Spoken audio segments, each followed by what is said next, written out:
Hello, everybody, and welcome to another edition of the Southside Beat here on the DK Pittsburgh Sports Steelers YouTube channel and podcasting network. My name is Chris Halicke. Joining me, as always, Matt Williamson. What's going on, my friend? How you doing? I'm good, dude. How are you? I'm doing good, man. We had a fun week in Indianapolis, didn't we? No question, always. The Combine's a great time, man. I really enjoy it every single time. Indy's a fun town. There's always good food. We actually discovered a new place. What was it called? 16-bit, where they had that was fun. Yeah. Old school 80s arcade games that were free. They're free, right? You and Dale Lawley were eating it up, man. It's not really my bag, but it did make me feel like I was 10 years old again, you know? Yeah, it was a lot of fun, man. Playing a lot of Galaga, Miss Pac-Man. I never played any pinball. That cost $1, even though it's too expensive. It was $1, but out of my price range. And we had some legitimate competition playing track and field too. I think that was pretty fun. Yeah. Oh, that's a pretty cool spot. I was shocked it wasn't packed, to be honest with you. Seriously, it should have been more packed. Well, we didn't just play 80s arcade games in Indianapolis. We talked to a lot of people. We watched a lot of prospects. Matt, now that we've had some time to also go back and to kind of watch the Combine drills, overall impressions of the Combine, players that stood out, whether it be be in the interview process or what they did on the field or anything. What was some of the things that stood out to you from that week? Yeah, and what's crazy about the NFL too is it seems like we were just in Indianapolis, and we really were. I mean, it was less than a week. It was a week ago. We were still there, of course, and things were rolling along. But now it's almost like it's yesterday's news. I mean, every day someone's on the trade block, someone gets cut, re-signing, everyone's getting their cap in order. Before you know it, I mean, it's going to be a tidal wave of free agency and, stuff happening left and right. And I think the Steelers are going to be really active. And I know we're going to get into that as well.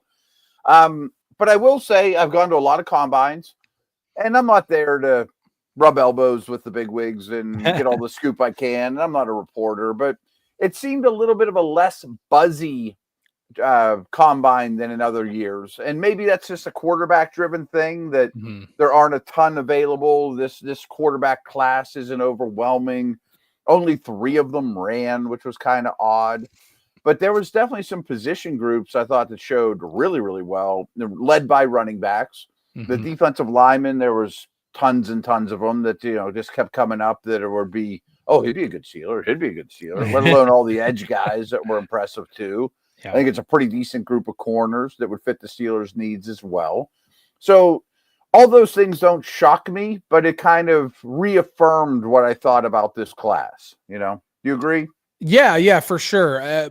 From the people that I did talk with inside the organization, I actually had one person tell me, going into the week, they expected to be blown away by the defensive tackles, and they still are very impressed by them. There's no doubt about that.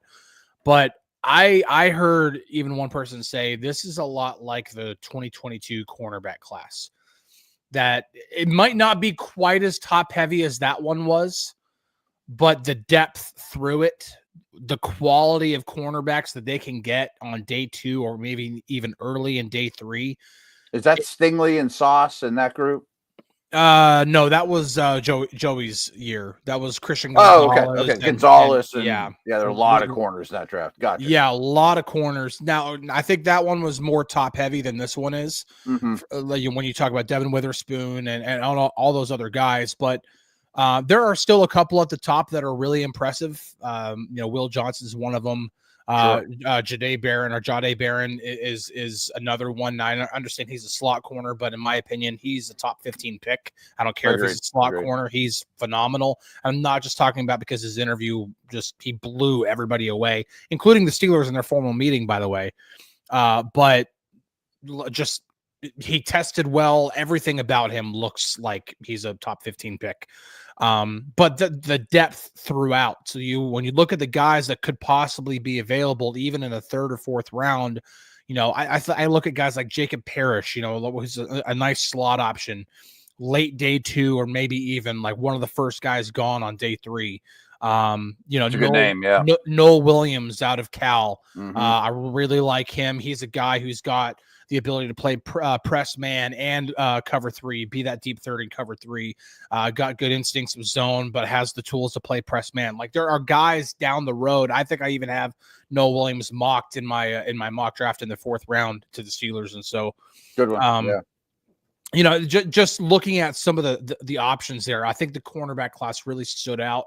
I think we also were reaffirmed that defensive tackle is still strong, running back is still strong, but I think cornerback really had the overall class definitely got a bump from what they showed in Indianapolis for sure. That's definitely one of my biggest takeaways from the week. And a lot of them, like you said. Yeah.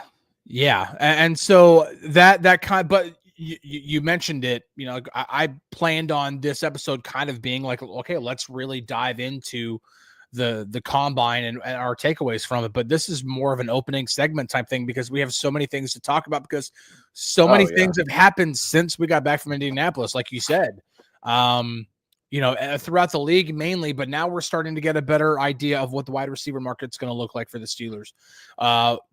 They're going to figure what's going to happen with the quarterback situation. We're going to get into that as well, obviously. Sure. What the cap space looks like now that they've did a revised contract with Cole Holcomb. There are a lot of different things that have happened, and there are still more things to happen. You know, we're recording this Thursday night. There's still Friday, Saturday, Sunday, and Monday morning before free agency really kind of I know it doesn't officially begin until 4 p.m. on Wednesday, but all these franchises are buzzing right now, though. Yeah, there's a lot of stuff happening. So we're going to take a really short break. Okay. When we come back, we're going to dive into all of this stuff. So let's pause for 30 seconds and we'll be right back. At DK Pittsburgh Sports, we take pride in coverage that connects our city's fans to their favorite teams. Now, that connection's stronger than ever. Introducing our all-new state-of-the-art app. Find expert inside reporting and original podcasts. Check live box scores. Track the latest stats. Chat it up with our community of thousands of fans, all in one place. The new app from DK Pittsburgh Sports. Coverage that connects. Buzzing is a great word because that's exactly what's happening now. The most recent news for the Steelers is they just today, Thursday, did a revised contract with Cole Holcomb that clears reportedly $4 million in cap space, which bumps them to nearly $64 million in cap space. He was like a cut candidate because he was due for a $7.64 million cap hit this upcoming season. So some people were like, well, he's coming off the injury. Mm-hmm. And, that's a lot of money to pay for a guy who might not even play that much, especially if Landon Roberts comes back. No, they found a way to keep him and to still shed some salary cap space. And so what do you think of keeping Holcomb into the mix and what it means for that linebacker group and what it might mean for Landon Roberts too? I love this move because there's some cap casualties still to come. Cordarrelle Patterson, maybe Ogunjobi. There's some others.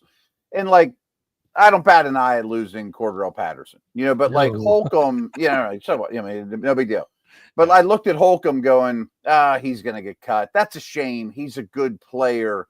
Poor guy hasn't played football in 20 months, I think it's been, and you have no choice. You can't give him, I think it was 7 or whatever. You can't give that guy 7 to be a backup linebacker. But the way they worked it, it's great. I mean, I think it's a good move for him. I would not want to be out on the free agent market if I'm with him, if I'm in his situation, because he has no recent tape. I thought he was a good player. I mean, I think he's a quality starting linebacker. And if he's your third, that's fine. He's a minimal cap hit. If for some reason he looks terrible, you can cut him and he won't hurt you at all. If for some reason he has phenomenal preseason tape, maybe even flip him for a pick. I mean, I think that's possible if Robinson and Roberts are both clean, if it's a crowded room. Mm-hmm. And, what I think is noteworthy, as I mentioned, he wasn't, he hasn't played in a while, but he was full go when they activated him, when they opened his window They just didn't need him. Like if by chance, Wilson or Queen would have got hurt in week 18, he would have been your starting linebacker in a playoff game. Like he was ready to roll. So the injury stuff is behind him. And I don't think because of the cap hit, it changes your opinion on Landon Roberts at all. No. But if you don't bring him back, and frankly, Roberts and Herbig are the two Steeler UFAs that I think they should resign. That are cheap and, they're easy, they're not going to, you don't have to get into heavy negotiations.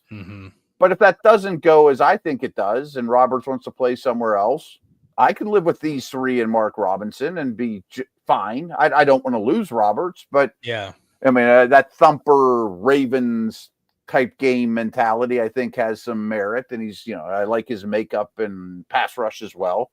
So this doesn't change my opinion at all on re-signing Roberts. It's just kind of a bonus prize for a good football player. Yeah, absolutely. You mentioned, what he was doing before he got injured. I mean, that was 8 games worth, and he had 54 tackles, 4 tackles for loss, 2 quarterback hits, 2 passes defense, 2 forced fumbles, and a fumble recovery. Yeah. I mean, remember the year before when we had like every linebacker combined had 0-0-0 across the board on that? Yeah. No joke. Right. I do not think that this closes the door on Landon Roberts whatsoever. No. I know that he wants to come back unless things have changed. From his perspective, he was very adamant that he wanted to return. And so if you can go into the season with Queen and Wilson and Holcomb and Roberts, you've got a strong linebacker group for sure. And if one of those guys goes down, you're not scrambling to call Miles Jack off of his couch. And so that's Michael. I forget who. Michael Walker. And I mean, some of the guys that they dug into, right? By necessity, right? Rough that year, man. Brutal. Rough. Also, again, it was also with the added bonus, nearly $64 million in cap space, and there are still other cuts that they could make. In my opinion, we don't have to go down this rabbit hole right now, but in my opinion, I like knowing that Javon Hargrave is going to be out there. I would cut Larry Ogunjobi, save the $7 million, and go get Javon Hargrave in a heartbeat. Oh, if you could swap those contracts out or be close, that's an easy one for me. Absolutely. Javon Hargrave has a much better still resume. Yes, absolutely. Yeah, you could be way better at defensive tackle if you could swap somehow Ogunjobi for Hargrave, draft another guy in the first round, second round, something like that, and then all of a sudden defensive line looks like an actual strength. I'm talking about just the inside guys, not talking about TJ and Alex and Nick Herbig on the edge. But of course, that all comes down to the quarterback. Nothing. And real quick, Chris, I would use Hargrave like they use Ogunjobi. Yeah. Like people think, oh, he was a nose. He's not Casey Hampton. He's not Joel Steed. I would use him like Ogunjobi, who frankly isn't built like Aaron Smith or Brett Kiesel either. He's a little bit of a squattier. They're 3 techniques. I mean, And that's this defense uses those guys now, Absolutely. And there's definitely a place for Hargrave to play, even in the 3-4. He did it before. He did it before whenever it was obviously Cam, him and Tuitt. And you're talking about, if Ogunjobi's not there and Hargrave's there, you're talking about possibly moving Keanu out to the defensive end in the 3-4. I think he could do well out there. So draft a nose. There's a ton of them. Or you could draft Derek Harmon in the first round, or you could draft the Nolan but even go into the second round maybe, or you're talking about the guy from Texas A&M, Shamar or something. There are 2 Shamars out of Texas A&M. One's an edge, one's a D tackle. So tons of them. Yeah, Alexander from Toledo. We go on. Right. Yeah, and so.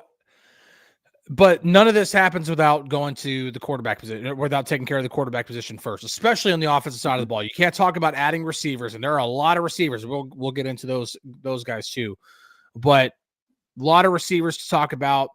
Running backs possibly talking about in the draft, most likely. Got to get Jaylen Warren back. He'll be tendered an RFA offer, and then. But again, it all starts at quarterback, and I know the Steelers would prefer to bring Justin Fields back. We've been saying that.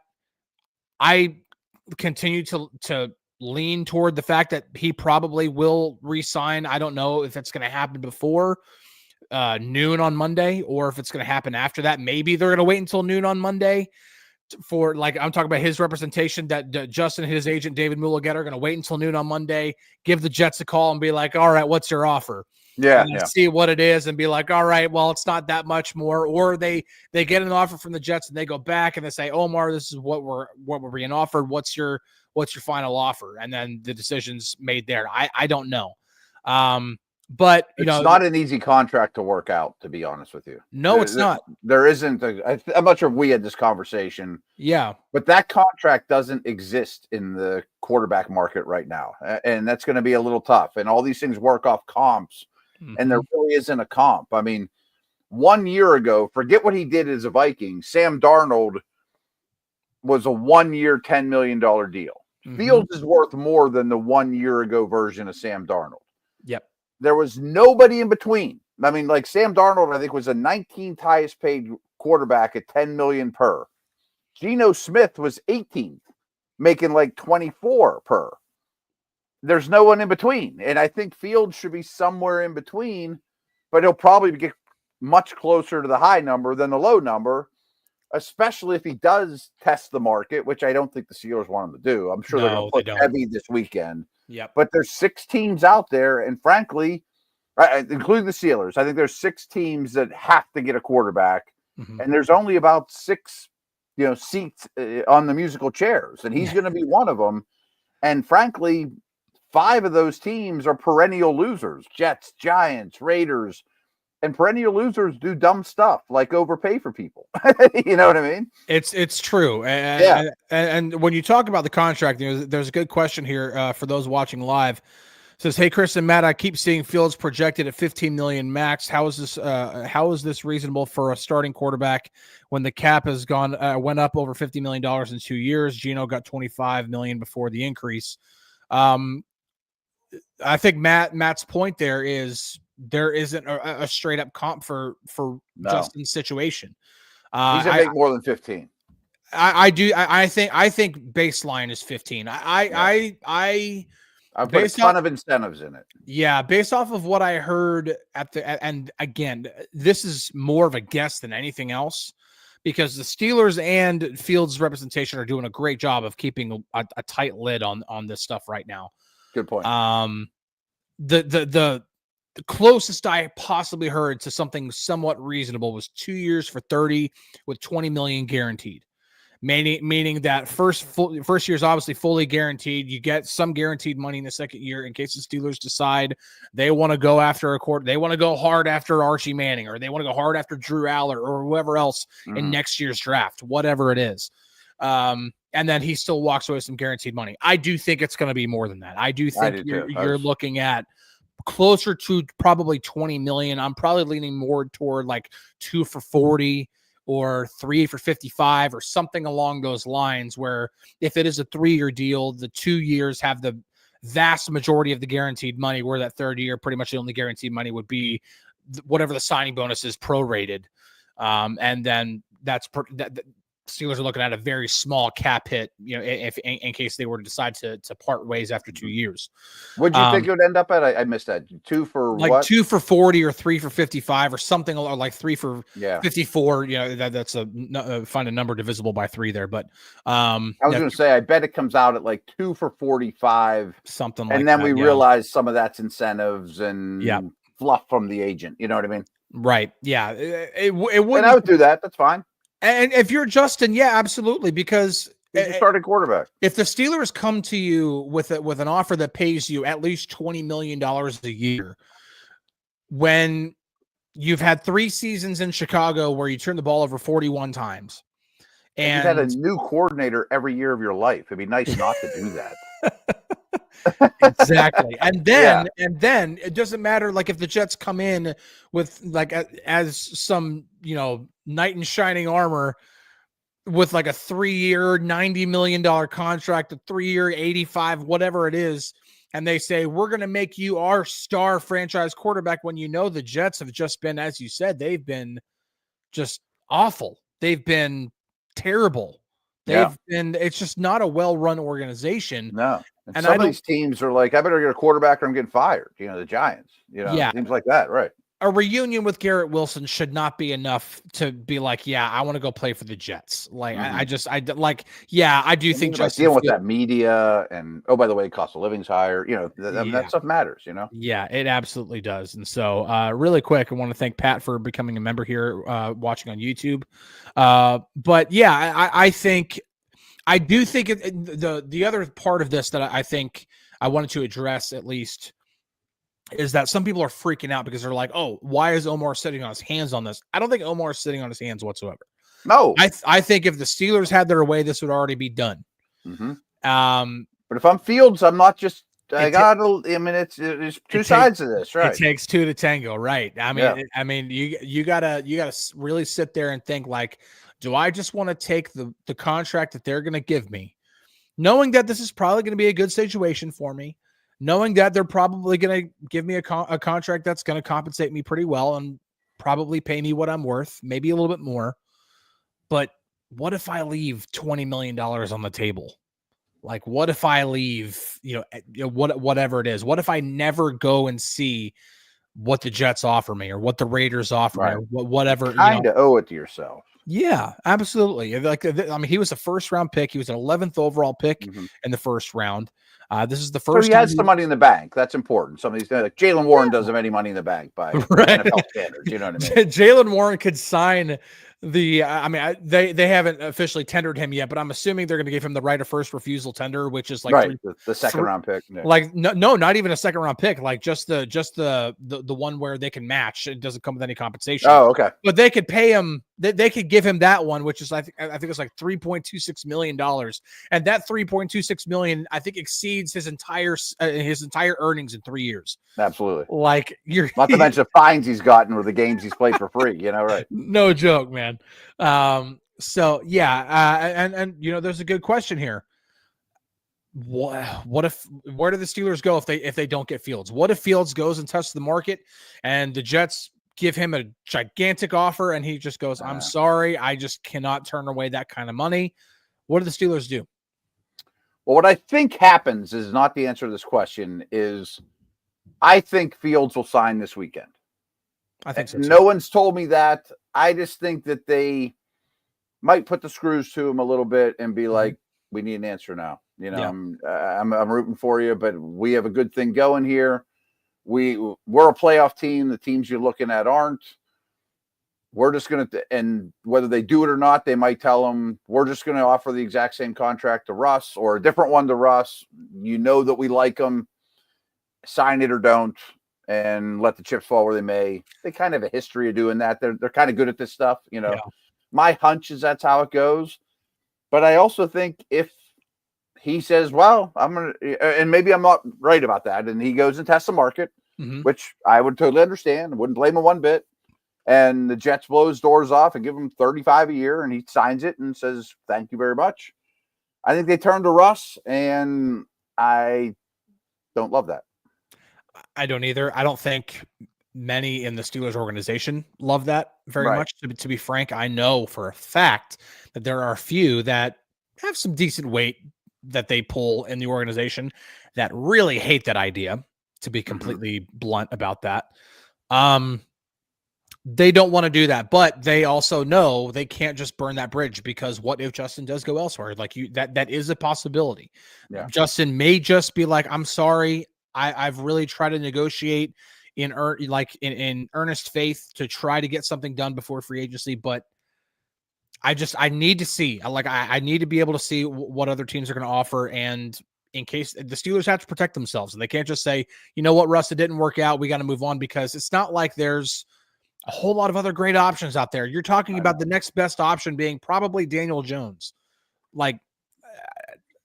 Aaron Rodgers, Kirk Cousins, trade for Derek Carr, which I don't think they'll do. I mean, I don't think. I'm just thinking about any possible option. I don't think Darnold is in the mix for them. No, Darnold, I don't think is in the mix, because I think it's going to be way more money than they want to pay for Darnold, who's had one really good year. When you talk about, I think that the fear that some people have about Justin Fields is the actual fear you should have about Sam Darnold. Because he had twice as many years where he was just very underwhelming, and then one really good year. that's going to get him paid, and there's going to be some team, whether it be Minnesota or somebody else, that's just going to be willing to pay for that. I think the next best option, if they don't, go to Russ, would be Daniel Jones. Possibly the numbers compare similarly to Justin Fields. He would fit the mold of a mobile quarterback that Mike Tomlin wants. He could be, and that's underwhelming too. Oh no, it's very underwhelming. Underwhelming. If the Steelers go into week 1 of 2025 with Daniel Jones as their starting quarterback, and not because the actual starting quarterback is injured, it's very underwhelming. If they go into camp with him as the unquestioned starter, that's underwhelming. Yes, it is. Like I would even I know that some people, and I think you're, correct me if I'm wrong, but I think you're one of them, who are really high on Tyler Shock out of love, adore him. Yeah, right. Love him. He was in today for a visit. Yeah, he was. And so to me, if it's Daniel Jones and Tyler Shock is your 1 and your 2, I'm like, I just it's nothing against. I'm hard on Jones, but I don't think his story's 100% written either. I mean, I think he could be this year's Sam Darnold. I mean, he's not totally hopeless. I hope people don't think that, but I think he could be in the right system, be the next Ryan Tannehill. Yeah, not become anything that's oh my God, he's going to win an MVP or he's going to be first or second team All Pro. But could he end up becoming good enough to be a Pro Bowler?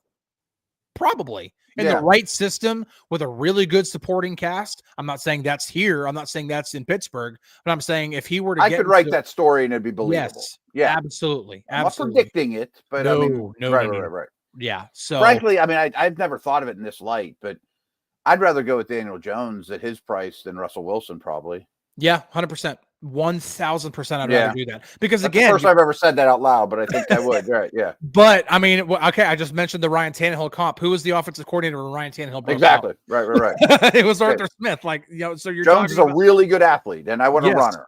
Right? Yeah, absolutely. So all right, really quick, we only have a couple of minutes. Lot of receivers now on the market. I still don't think it's an overwhelmingly great crop of receivers. One of them is now gone.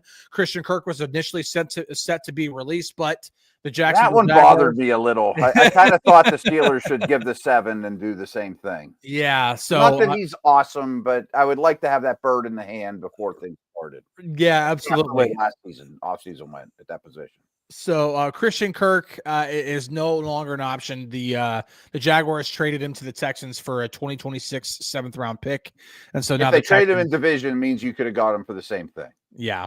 They were going to cut him, and instead they got a 7th-round pick for him. Yeah, that is a little puzzling, but all right. So of all the other receivers that are now going to be available, whether it be free agency or trade, we got DK Metcalf probably topping the list. He's a trade candidate. Obviously, it's going to be expensive in terms of compensation. It's also going to be expensive in terms of a new contract. You've got Devontae Adams, who's a free agent, so you have to give up anything to get him, but you're probably going to have to pay him. Not as much as DK Metcalf, but you're probably still going to have to pay him. And then there's a whole bunch of other options. You've got Chris Godwin, who's really attractive. You've got Cooper Kupp.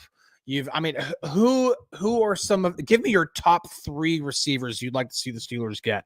Well, the best 3 for me are Godwin, who I don't think they're going to be in that market. I don't know if he gets out of Tampa. He's going to be really expensive, and they can't outbid the Chargers or Patriots for him. So I don't think. I think that's like talking to T. Higgins. I don't think you can make that happen. Adams, I think, is still the best player. More than DK. Yeah, but they're not super far off. They're very different. 3rd and 8, I'm going to Adams. I'm moving the chains, and 12 targets a game. He was really good the last month with the Jets, and nobody was paying attention because they were out of it. Yeah, and he doesn't cost you a pick. I just don't know that he wants to come here. He keeps talking about West Coast, and him and Rodgers are buddies. Blah blah blah. I think he's going to end up with one of the LA teams. Yeah. Metcalf's really interesting because you're going to have a deep ball element even if Wilson's not your quarterback. Yep. But boy, you talk about a volatile, and I'm being kind, pairing of Metcalf, who gets an unsportsmanlike every game, and you know where I'm going with this, Pickens. You're just throwing gallons of gasoline on a smoldering fire right now. Like, for those who are not watching or not watching this live, I'm just like back in my chair laughing because as soon as you mentioned it, I knew exactly where you were going with it. right. He's not exactly the stabilizing force you're looking for. No, when you're looking for that guy who's when you're adding character to the room and you're adding the adult in the room, and Cooper Kupp is that type of a guy. Yeah, that's the guy you want to add. He's a former offensive player of the year. Is he anywhere close to that now? No. But can he still play? Can he still help out in run blocking? Yes, he can do some of those things. And I wouldn't mind him being a Steeler, but then I might be after Golden in the first round still, though. Like, I'm not done if I have had Cooper Kupp. Absolutely. I think you definitely take receiver off of your day one for sure, and possibly unless somebody just falls in your lap in day two in the draft. If you were to get a DK Metcalf or a Devontae Adams. Yeah. Between the two. And I almost feel like if dead set deep in the bowels of the facility, they know they're trading Pickens. Yeah. Well, then I might be more Metcalf oriented then. You know, Pickens goes out for picks, Metcalf comes in for picks, and then I'm still looking for the next guy. I mean, I'm not done, of course. Yeah, right. Yeah, right. 100%. I don't know. I'm not saying it's not going to happen. I don't know how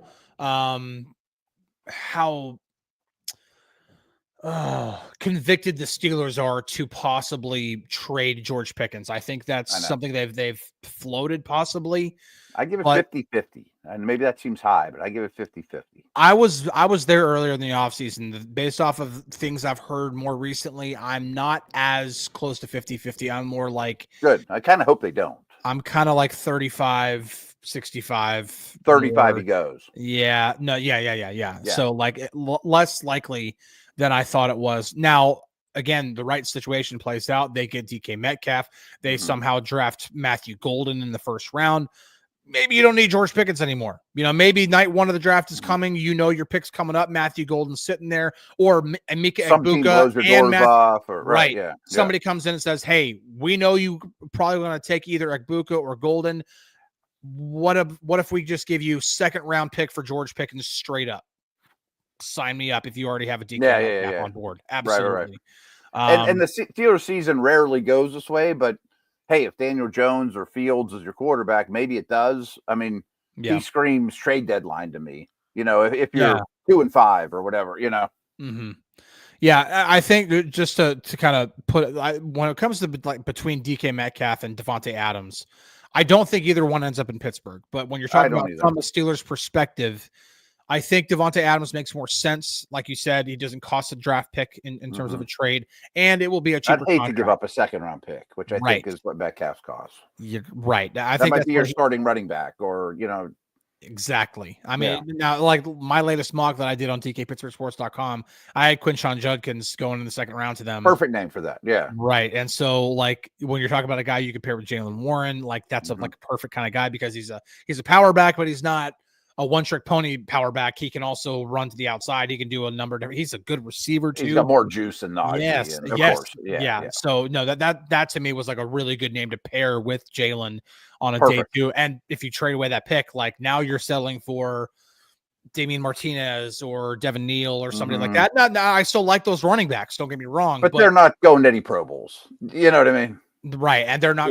Yeah. I mean, and I know for a fact, that the Steelers love both running backs out of Ohio State. They love both Travion Henderson and Judkins. So I don't think, I don't think they're going to be willing to trade. And that's why I say I don't think DK Metcalf's the thing. The only thing that I would say is that maybe they've got a certain offer for Devontae. They submit the offer, and then Devontae makes his decision. If he happens to accept it, then great. You get Devontae Adams to pair with George Pickens, and now you don't have to worry about if that happened today, I'd be like, wow, that's... But I don't think he's going to say. I think you're...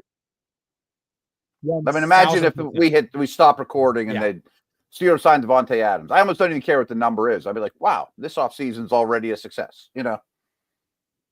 But who's going to sign you without knowing who the quarterback is, too? Right, you know? All right, well, we're going to go into of live shows, everybody. All right, we're going to go and wrap this up anyway. This is the end of the show. We actually kind of went over time a little bit. So we really appreciate you tuning in. For those who watch live, thank you very much. For those listening on the podcast, we thank you for listening as well. We will be doing this every week from now on. This will probably either be like a Wednesday or Thursday situation moving forward, at least throughout the offseason. We're trying to not do this Friday. So, it's not, and we definitely don't want to run into the double shot show that we do at 4:00 now live. By the way, if you don't know, the same YouTube channel right here, we do the double shot show live at 4:00. I won't be on tomorrow's show. I have to go cover Penguins because the NHL trade deadline is tomorrow. So the Penguins GM is going to speak. And if you want to know a time that the Steelers are probably going to sign Justin Fields, it's probably going to be while I'm covering something like that, knowing my timing, because that's the kind of luck that I have. So look for tomorrow afternoon, possibly. Well, thank you everybody for tuning in. We really appreciate it. We will catch you guys next week on the Flippity Flip. See you later.